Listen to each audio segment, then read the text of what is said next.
You're not used to that, right? You're not used to that. But Tommy, Auburn won, that's right. They did. So you're happy. Tommy's been a great senator, as you know, and a fantastic guy all around. He was also a tremendous coach. House Armed Services Committee Chair Mike Rogers. Thank you, Mike. Where's Mike?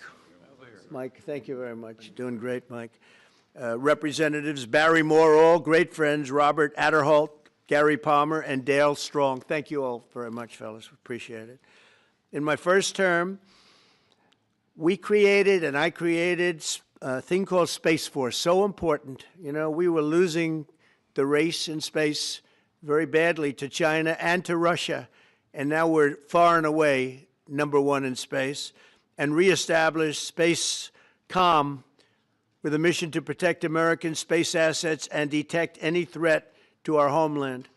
We initially selected Huntsville for the SpaceCom headquarters, yet those plans were wrongfully obstructed by the Biden administration.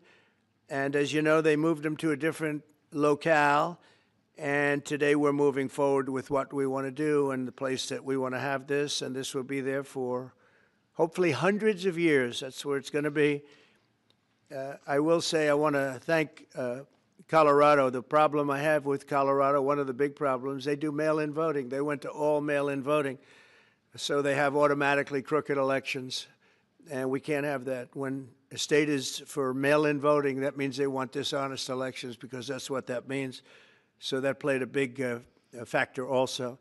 In Huntsville, SpaceCom will play a key role in building the Golden Dome, as you know. That's going to be a big thing. Everybody wants to be a participant in it. Missile Defense Shield, we're going to be having a Golden Dome that the likes of which nobody's ever seen before, the finest, the best. And by the way, Canada called. They want to be a part of it, and that'll be great. But Canada wants very much to be included in that, and we're going to work something out with them, I hope. It will also ensure that our technological capabilities, of which we're way ahead of anybody else, there's nobody close, remain unmatched long into the future. So I'd like to ask Secretary Hegseth to say a few words. He was very much a part of it. And really, everybody behind me was. Every one of these people would call me and lobby me. I said, Katie, I don't want to talk to you anymore. I know what you want. She said, that's right, sir. That's what I want. And they got their way. So I just want to congratulate. These are really special people. They're politicians in many ways, but they're great patriots, I think even more so than politicians. So they fought very hard to get it, and it's an honor to give it to Huntsville. Pete, say a few words, please. Thank you, Mr. President. As usual, right place, right time, for the right reason. In your first administration, you established the Space Force at a time when we knew we had to be looking to that domain of space. You also reestablished SpaceCom to ensure that priority was put in place, and you, through the Air Force, independently identified that Huntsville, Alabama was the right place to put it.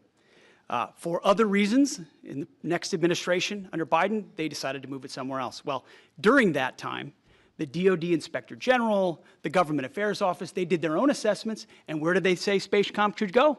Huntsville, Alabama.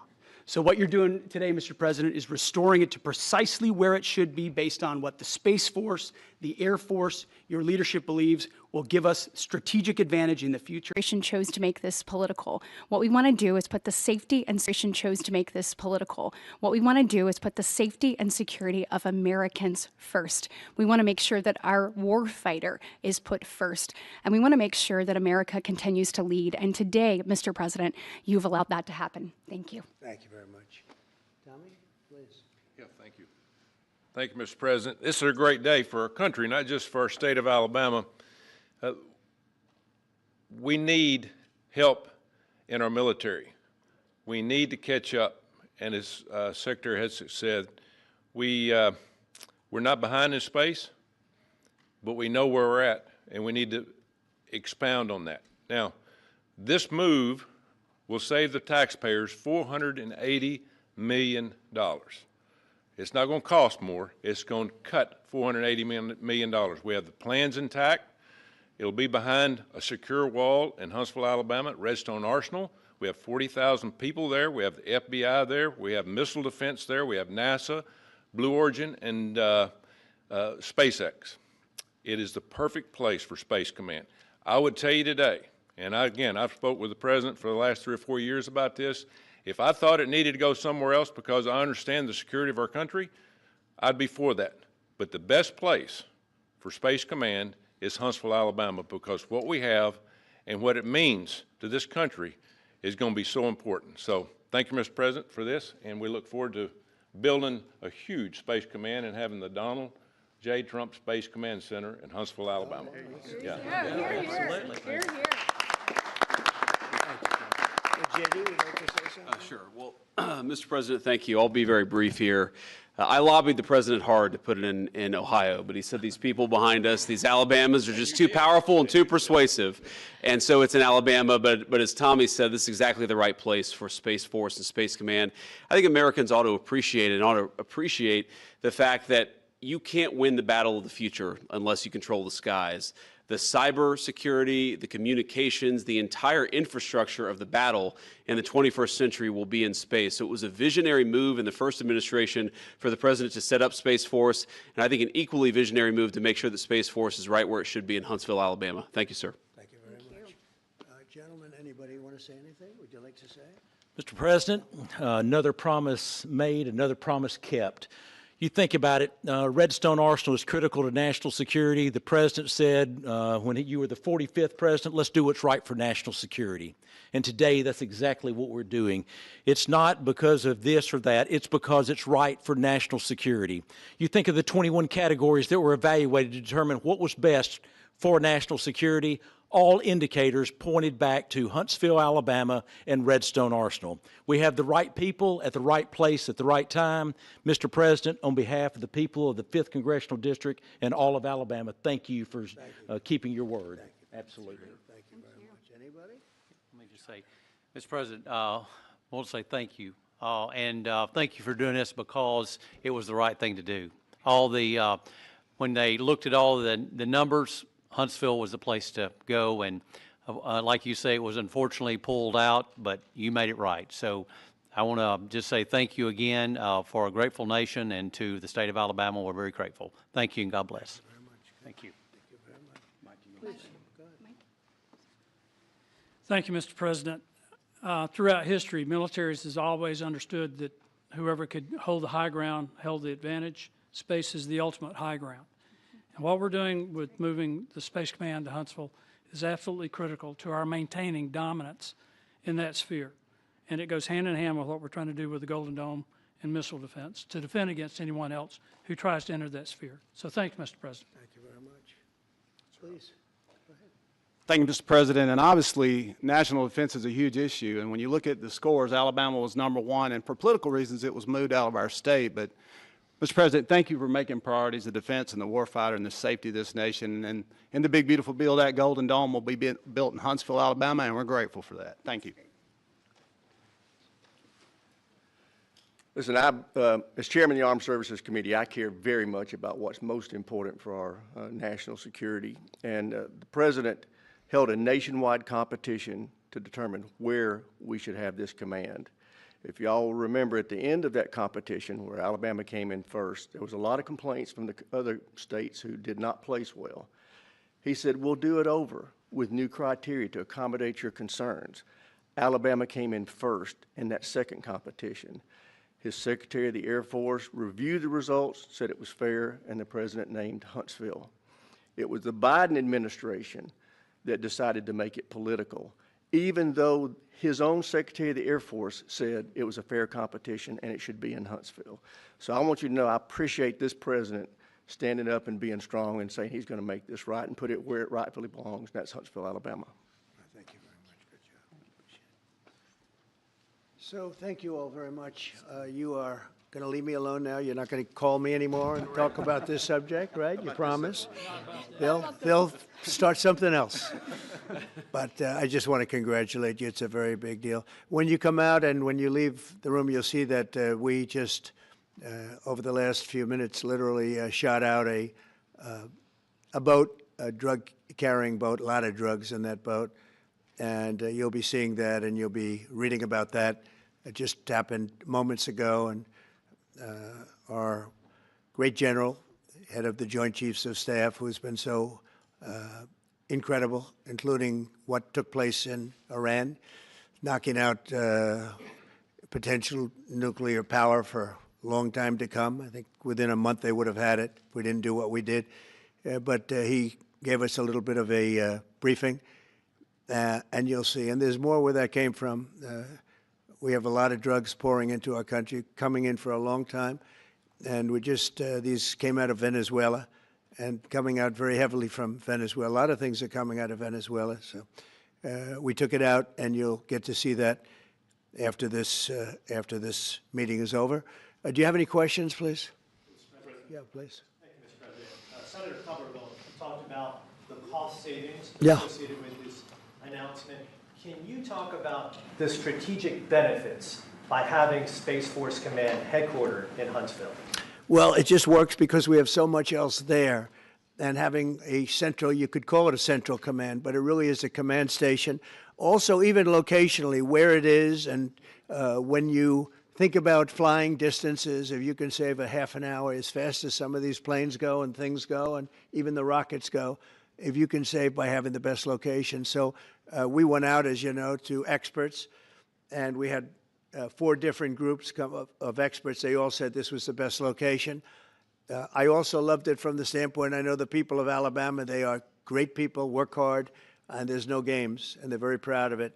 And I would say they fought harder for it than anybody else also. A lot of states, 5 states really wanted it, but they wanted it more. And I kid you not when I say that these people, they spoke to me a lot. That's all they wanted to talk about. They didn't want to talk about the weather. They only wanted to talk about moving to this location, moving to Alabama, Huntsville in particular. So we're honored to do it. They really wanted it badly, and they got it. Peter? President Trump, something completely different, but about a big viral social media trend over the weekend. How did you find out over the weekend that you were dead? You see that? No. People didn't see you for a couple days. 1.3 million user engagements as of Saturday morning about your demise. Really? I didn't see that. You know, I have heard, it's sort of crazy, but last week I did numerous news conferences, all successful. They went very well, like this is going very well. And then I didn't do any for 2 days, and they said, there must be something wrong with him. Biden wouldn't do them for months. You wouldn't see him.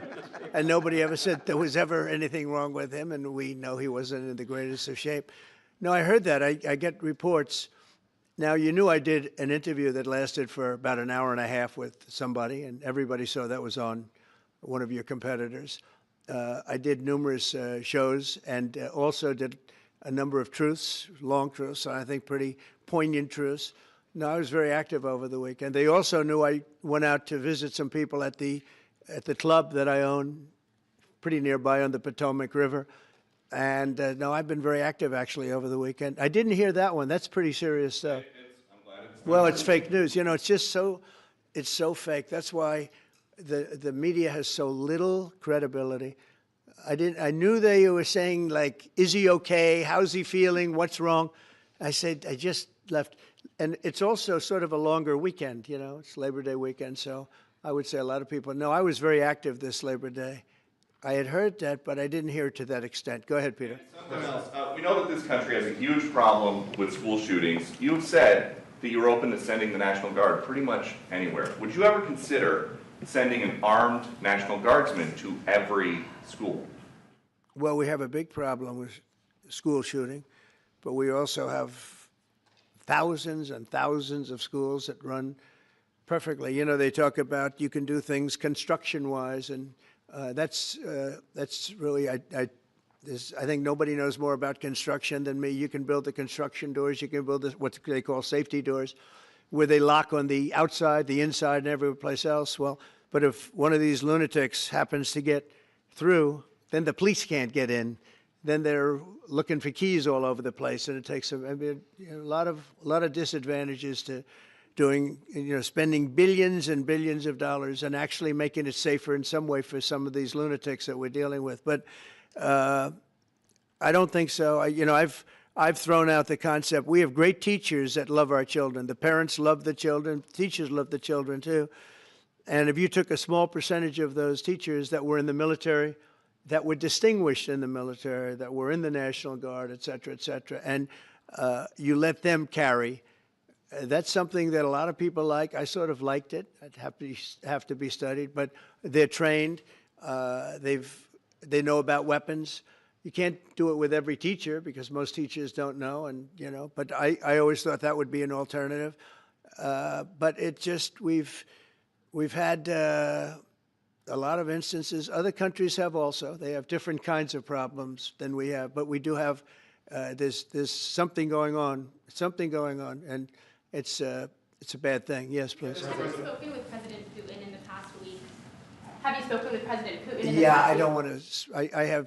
I have learned things that will be very interesting. I think in the next few days you'll find out. Will there be any consequences if there isn't some type of announcement of a meeting with President Putin and President Zelensky? Yeah, there will and what be. could those consequences We're going to be? see what happens. We're going to see what they do and what happens. I'm watching it very closely. Last week they lost 7,000 between the two countries. 7,313 soldiers, to be somewhat exact, for no reason whatsoever. And they're Russian and they're Ukrainian, but they're soldiers. I want to see it end. Yeah. Mr. President, have you decided you're definitely going to send National Guard troops to Chicago? I didn't say when, but the answer is, look, Chicago's very interesting because I watched Pritzker get up and say we don't need help, we're safe. But 2 weeks ago, they had 6 people murdered, and they had 24 people hit by bullets. Last week, as you know, it was 7 people, 24 people hit, and 7 people died. And then over the last 2 days, that was the crown jewel.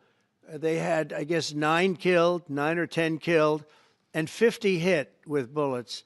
And you have this governor get up, who's a terrible governor. Probably he and Gavin Newsom would be probably the 2 worst and most naive. They're naive. Either they're naive or they're very untruthful. And he'll say, we don't want National Guard into Los Angeles.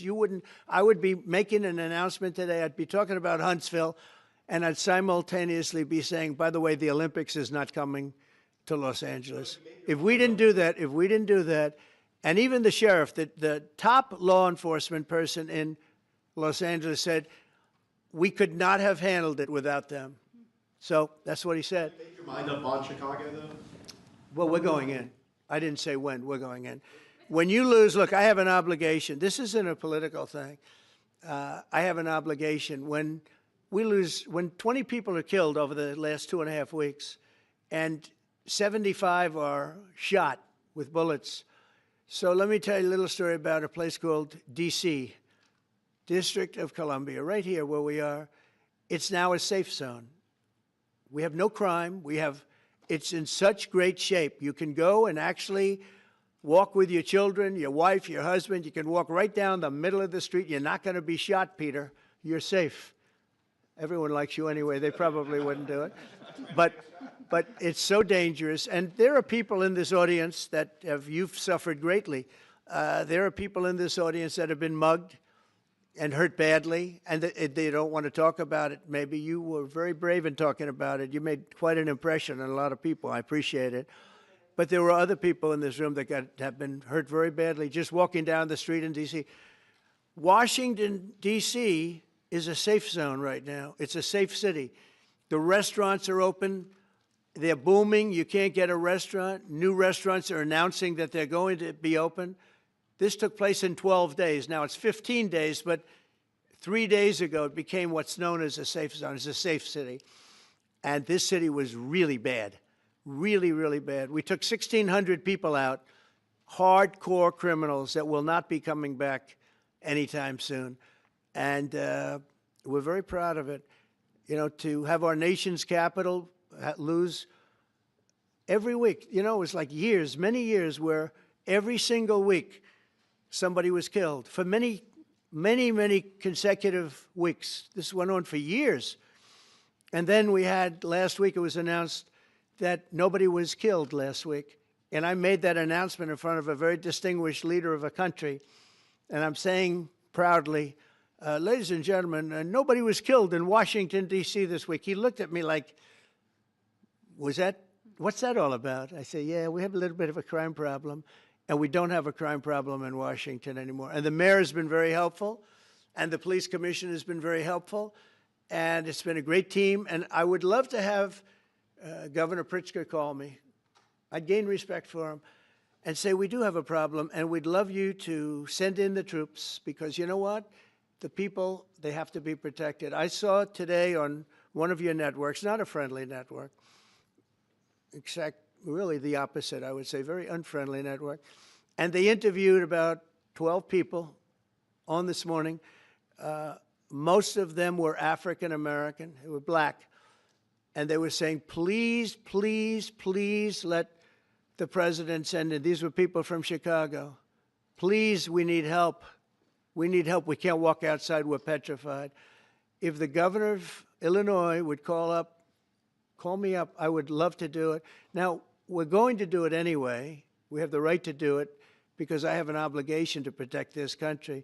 And that includes Baltimore. I saw where Governor Moore was asking me to take a walk down the street of Baltimore. Well, Baltimore is a very unsafe place. It's rated number 4 in the city, one of the most unsafe places anywhere in the world. But, you know, we took care. This was a beautiful thing that happened in Washington because we showed that it could be done. And this wasn't just sending big, strong guys, and they are big and they are strong. You know, we had a great decision from the Supreme Court that had to do with sort of talent. It had to do with you are put down based on merit. You can hire based on merit.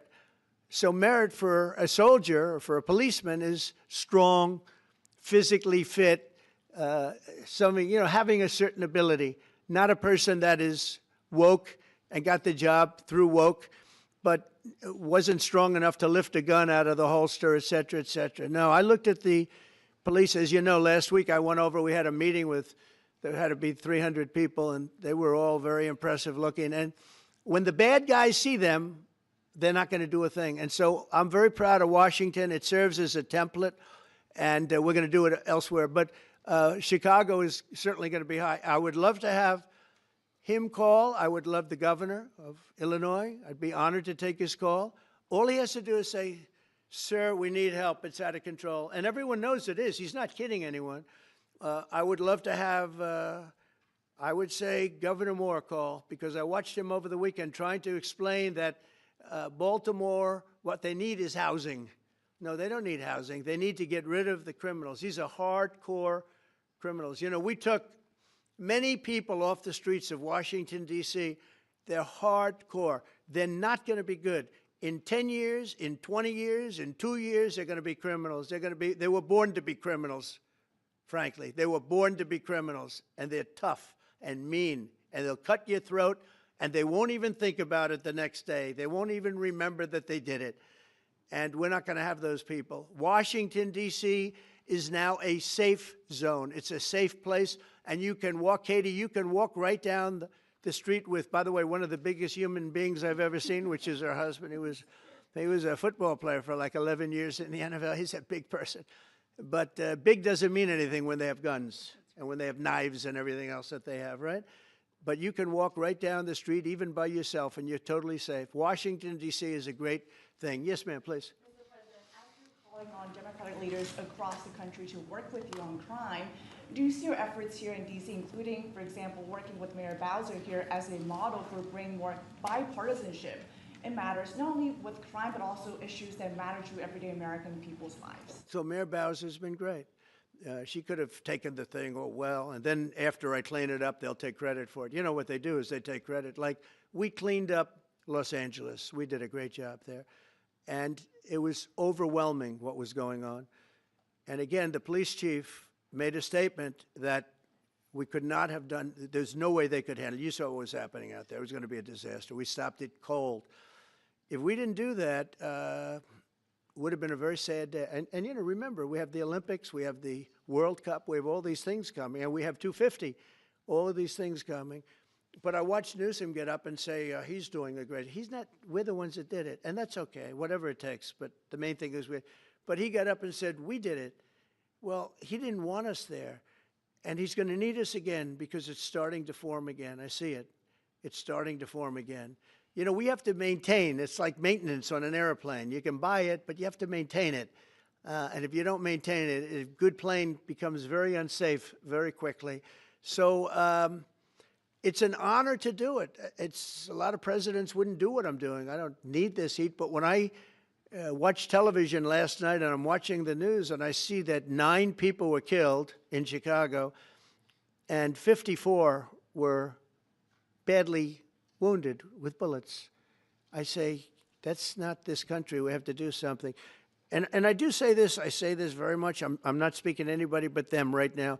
I would love to receive calls from governors and mayors saying they need help. We'll help them. We have a lot of people. We have a great force. We have a great military force. You know, Pete will tell you that when I was running for office, and this was a big headline, I think, you know, probably got me a couple of votes, but you couldn't sign people in the military. Nobody wanted to join the military, the Army, Air Force, the Navy, Marines, Space Force, Coast Guard. We never forget Coast Guard because they've done such a great job. Never. But nobody wanted to join any of them. We were way below what we wanted. Every single one. The closest was the Marines, whatever that is. You'll explain that to me. But the closest was the Marines. But every service was way down, way down. And then I got elected, and our country's the hottest country anywhere in the world right now. Everybody's talking about the USA. They're talking about the job that we're doing. Everybody. We have the best economy. We have a very, very important decision being made by the Supreme Court because our country is the richest, the strongest, the most powerful. But if for some reason some liberal court, I'm talking about the court that just ruled, where even an Obama judge voted in favor of us, which I gave him a compliment yesterday, as you know. I said that took great courage. But it's a liberal court, and it's going up to the Supreme Court, who I think have been incredible people. I think they've made very wise decisions. But the tariff question, because without the tariffs, this country is in serious, serious trouble. We've taken in almost $17 trillion of investment is coming in. Most of it is coming because of tariffs. And if for some reason somebody wanted to be politically correct, I actually think it's unpolitically correct. I think politically correct is to approve it, because there's nothing so popular as what's happened to our country. Our country is doing so well. But we had a liberal court gave us a very shocking ruling, and that ruling is basically saying that the trillions of dollars that are pouring into our country, putting us in a position like no country is anywhere in the world, that they'd like to see us that taken away. By the way, a lot of the people behind that lawsuit, that particular, are from foreign countries, I might add. There's a video that is circulating online now of the White House where a window is open to the residents upstairs and somebody is throwing a big bag out the window. Have you seen this? No, that's probably AI generated. So Actually, you can't open the windows. You know why? They're all heavily armored and bulletproof. So that's a fake video? Well, it's got to be, because I know every window up there. The last place I'd be doing it is that, because there's cameras all over the place, right? Including yours. No, but every window, I've never seen a window that's... In fact, my wife was complaining about it the other day. She said, love to have a little fresh air come in, but you can't. They're bulletproof. And number one, they're sealed. And number two, each window weighs about 600 pounds. You have to be pretty strong to open them up. No, that has to be... Where was the window? Let me see.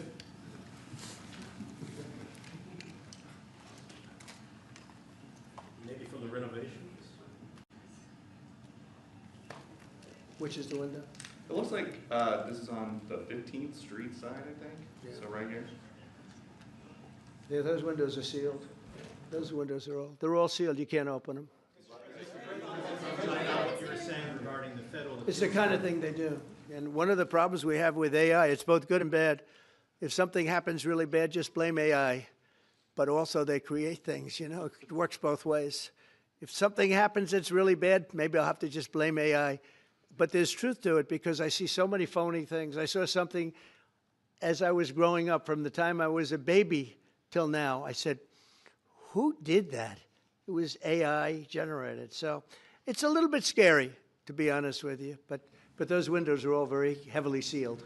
Thank you, Mr. President. I want to follow up with what you were saying regarding that federal appellate court that ruled against you and your administration as it relates to your ability. Well, they ruled against our country, the court, and they ruled against us before. It's a very liberal court. You called it highly partisan in your Well, social it certainly media posts. is. It certainly and in is. fact, it was along ideological lines, 7-4. Well, except that we actually got one of the Obama judges that was appointed by President Obama voted in favor of the tariffs because he felt it was imperative for our country to thrive and survive even. And I gave him credit. I said, you know what? That took a lot of courage for him to do it because you don't see that often. So my question is, I suspect you're going to appeal that all the way to the Supreme Court. Well, we already have, yeah. In fact, we're doing something else. We're going to be going to the Supreme Court, we think, tomorrow because we need an early decision. I mean, look, the financial fabric of our country, we're a rich, incredible country right now. And we're able to, you know, other countries use tariffs on us for years, and we never did. I did a lot during my first term, but then we had COVID, and we had to focus on other things. You couldn't be tariffing Italy, Spain, France, as they were dying by the thousands and millions. But we did with China, and China paid us billions and billions of dollars. And I started the process, but then I had to end it a little bit because of COVID. We focused on that. But no, it's a very important decision, and frankly, if they make the wrong decision, it would be a devastation for our country. We've taken in trillions of dollars, and by the way, all these countries signed agreements. As an example, they're all happy, everybody's happy, but some whack job put in a lawsuit. It went before a very liberal court, and the liberal court ruled, it was 11, they ruled 7-4. With one of the most liberal of them all voting in our favor because they're patriots. I think I give tremendous credit to that judge. And now it's going to the Supreme Court. Now we're going to be asking for early admittance. We're going tomorrow, and we're going to ask for an expedited ruling because, you know, when you look at the stock market's down today, the stock market's down because of that. Because the stock market needs the tariffs. They want the tariffs. If you look at AI, all of those, you know, all of that money that's going to be invested, trillions and trillions of dollars, the biggest thing, bigger than the internet, I suspect. It's the internet plus 3 or 4 other things combined. We are leading very substantially with AI. We're leading because of tariffs. We're leading because of talent, and this is where they'd like to be. But without the tariffs, we wouldn't have a chance because we wouldn't be able to protect those investments of the companies coming in. So if you took away tariffs, we could end up being a third world country. That's how big the ruling. So we're asking for an expedited ruling. As a backstop to that, President, you have a Republican-controlled Congress. You control the House. You control the Senate. Yeah, but we don't have 60 votes. We don't have 60 votes. I'd love to do that. Oh, if we had 60 senators, if we got the 60 votes, we would get them. But we need 60 votes, and we need, you know, a certain number in the House. I think we'd get, I don't know, we have about 5 of them here. Would everybody agree with me on tariffs? Without tariffs, we're a different country. We have taken in so much money. And here's the thing. We signed a deal with Japan. They're paying us hundreds of billions of dollars. We signed a deal with South Korea. We signed a deal with the European Union. We signed a deal with Europe. And those countries are paying us $950 billion. And they're happy about it. They're okay. As one of them said, it's amazing that we got away with it so long. One of my friends, a leader of one of the countries, and they're fine with it. They all signed. If that ruling ever went against us, I guess we'd have to give back hundreds of billions. We would have to give trillions and trillions of dollars back to countries that have been ripping us off for the last 35 years. And I can't imagine it happening. On a legal basis, they have no legal basis whatsoever. But on a common sense basis, it would destroy America. Okay. You talked about controlling the sky. On Sunday, the satellite signal of Ursula von der Leyen's plane was alleged. With Ursula? Well, she had an interesting event. She's a tremendous woman. And so what are you asking me about her? NATO is concerned about it, about this. Sure, NATO is concerned about it. Well, nobody knows where it came from, but they did take away her ability to use a phone. you know. Sometimes that's a good thing. Sometimes that could happen to me. I'd be very happy. Mr. President, reducing the tariffs on India from 50%. What does that mean? Are you considering taking away some of the tariffs that you've imposed on India?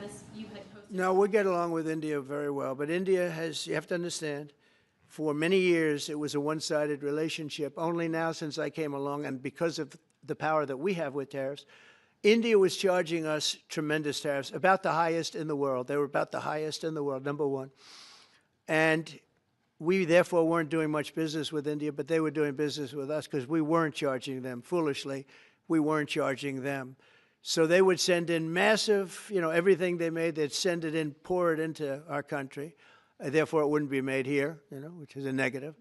But we would not send in anything because they were charging us 100% tariffs. And, you know, I'll give you an example, Harley-Davidson. Harley-Davidson couldn't sell into India. There was a 200% tariff on a motorcycle. So what happens? Harley-Davidson went to India and built a motorcycle plant. And now they don't have to pay tariffs. Same thing as us. So what we're doing is literally thousands of companies are coming into the U.S., car companies, AI, but, you know, more traditionally, car companies. We have so many car company factories under construction or being designed right now. And they're coming from China, they're coming from Mexico, I must tell you, and they're coming from Canada, a lot of them coming from Canada. But they're coming into our country because they want to build here. And they want to build here for two reasons. Number one, they'd like to be here. And number two, the tariffs are protecting them. And number three, they want to avoid paying tariffs. When they build their cars here, they don't have any tariffs to pay. You know, when you build here, you don't have any tariffs. Mr. President, Go ahead, in light of the Minnesota shooting last week, the Department of Homeland Security is now awarding more than $100 million to hundreds of faith organizations across the country to help them ramp up security. What's your vision for further protecting religious liberty across the country amid incidents of threats and violence? So religious liberty is so important, and we're talking about every religion now, and we're doing things on that nobody else has ever done, and we're going to be having a big announcement in about 2 weeks on that question. Yeah, please. On Space Command, sir, are you concerned that people may not be willing to relocate from Colorado to Alabama? No, I'm not worried. It will get somebody else. I mean, the problem with Colorado is they have a very corrupt voting system. Look, I have so many friends in Colorado. Anytime you have mail-in voting, you have corrupt elections. Very simple. It's very simple. Even Jimmy Carter said it with his commission. They set up a commission with him and Scoop Jackson and some people, highly regarded people. And they said the one thing, the finding was, if you have mail-in voting, you will have corrupt elections. Well, your radical left governor decided that he was going to have all mail-in voting in Colorado. Once you have all mail-in voting, and for whatever reason, the Democrats cheat. And they cheat like, you know, they're not stupid. That's the only thing. They're no good on policy. They're no good on management. They're no good at government. But they're great at cheating. And they stick together, too. I give them credit for sticking together. Please. Obviously, this is a big win for national security, moving this to Alabama. We've all can agree with that. Big. Is there any idea of the economic impact this has on the state and on that local area? Katie, do you want to answer that? Look, I mean, go ahead. Please go. This is going to be tremendous. I mean, the state of Alabama, what we've seen through this process is the worst of Washington. We've seen politics get in the way of what is best for the warfighter, what's best for national security.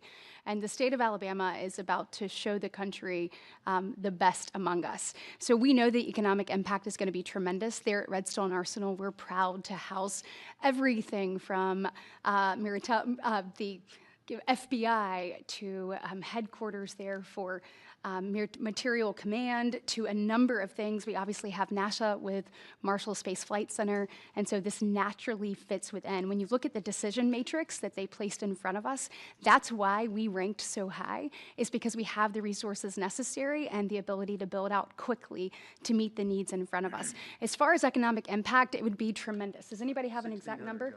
1,600 jobs. 3,000 spin-off. With 3,000 spin-off. Look at this. This is teamwork right here. So we are really proud, and the people of Alabama are ready to get to work. And I've got a housing question, if you could, just for a second, Mr. Yeah, President. please. Owning a home And going about the American dream seems like it's out of touch for a lot of Americans. Yeah. Just recently, you pushed out a statement about addressing an emergency housing situation. That's right, we're thinking about doing that. Yeah, can you just? Well, we need a little help from the Fed. We have a man named Jerome Too Late Powell. You probably heard of him. He's too late. He's way too late. And the economy is so strong that it's pushing through that. Normally, it would have been much tougher, but we're doing so well that we're pushing through it. But it makes it very hard for people to get mortgages because too late is too late. Very simple. He's too late. And probably political, whatever. He wasn't too late before the election. Before the election, he was cutting rates, right? Because he was hoping that, I guess, Biden would get in or that Kamala would. He was a big Biden guy. Explain that one. And then he was a Kamala person. But he was hoping, I guess, she'd win, I guess. I don't know. It didn't work out too well. But, yeah, we need a very serious cut. You know, I think that if you look back many decades ago, the United States was always the lowest, even if they were doing badly. The United States was, because without the United States, everything in the world would die. It's true. It's so powerful. It's so big. And I made it really big in the first 4 years. Then it started to degenerate with what this Biden administration did. But we built it up to a level that I never thought we could be at this quickly. We're the hottest, we're the best financially. The money coming in is so big because of tariffs and other things, but because of tariffs. Tariff gets us even those other things. Plus, it gets us great negotiating. I settled 7 wars, and numerous of those wars were because of trade. And numerous of the trade deals that I made were because of tariffs. It gives you a great negotiating ability. If that ability were taken away from us by a liberal court acting on essentially foreign nations, asking to get help from the United States government, when they've been doing this to us for 40 years. That's why we have $38 trillion in debt. We won't have it for long if they let us, if they allow us to do what everybody knows we should be able to do. Yeah, please. Mr. President, another Biden-era action that you're now reversing is that you signed a deal last week to make federal buildings adopt and embrace classical architecture styles again. Can you talk to us about why you do that, and also what's your vision? Well, we want to see beautiful buildings. Now, you know, it's in the eye of the beholder. I've seen architectural reviews over the years. I'm an expert at it. I've gotten a lot of great reviews. But I've seen buildings that I didn't think were very good get great reviews, and I've seen great buildings get bad reviews. So, but it's just a standard. We want to have a good standard. We're building something here, you know, for 150 years they wanted a ballroom at the White House. We're doing something at the highest level, using great architects and all. And, you know, it's very exciting. But we have a lot of interesting things happening architecturally in D.C. And D.C. is like a different place. And, you know, even the contractor said, sir, we walked down today, we feel like much safer. It's like a different place. Washington, D.C. is great. Now, we're going to also beautify it. We're going to put a topping on the roads. We're not going to rip them apart and take 4 years to build a road that was exactly the same by the time you build it. But we're going to put toppings. We're going to put new medians in. We're going to get the graffiti off. We're going to put tiles up in the tunnels where the tiles are missing. We'll do the whole tunnel instead of, you know, a little area where you see new tiles, old tiles that never look too good. But they could use it. You know, they've been up for 50 years. They've served their duty. But we're going to make this within about a 20-mile radius from the White House. We're going to have this place spick and span. It's going to be crime-free, and it's going to be spick and span. It's going to be, you'll be proud of Washington again. Go ahead, please. Sir, China's having a massive military parade that President Putin and Kim Jong-un will be attending. Do you interpret that as a challenge to this? And are you concerned at all about those countries trying to be some sort of counterweight? Not at all. China needs us, and I have a very good relationship with President Xi, as you know, but China needs us much more than we need them. No, I don't see that at all, no. And I had actually a very good meeting with President Putin a couple of weeks ago. We'll see if anything comes out of it. If it doesn't, we'll take a different stance. Everyone March today in California ruled that your deployment of National Guard troops to Los Angeles was illegal. Do you have any response? Well, it was a radical left judge. But very importantly, what did you not tell me in that question or statement that you made? Pretty much of a statement, I think. Well, I was asking for your response. No, you didn't say what the judge said, though. The judge said, but you can leave the 300 people that you already have in place. They can continue to be in place. That's all we need. But why didn't you put that as part of your statement? Because the same judge ruled exactly as you said, except the judge said that you could leave the 300 people that you already have in place. They can stay, they can remain, they can do what they have to do. Thank you very much, everybody. We appreciate it. Thank you. Thank you. Thank you very much.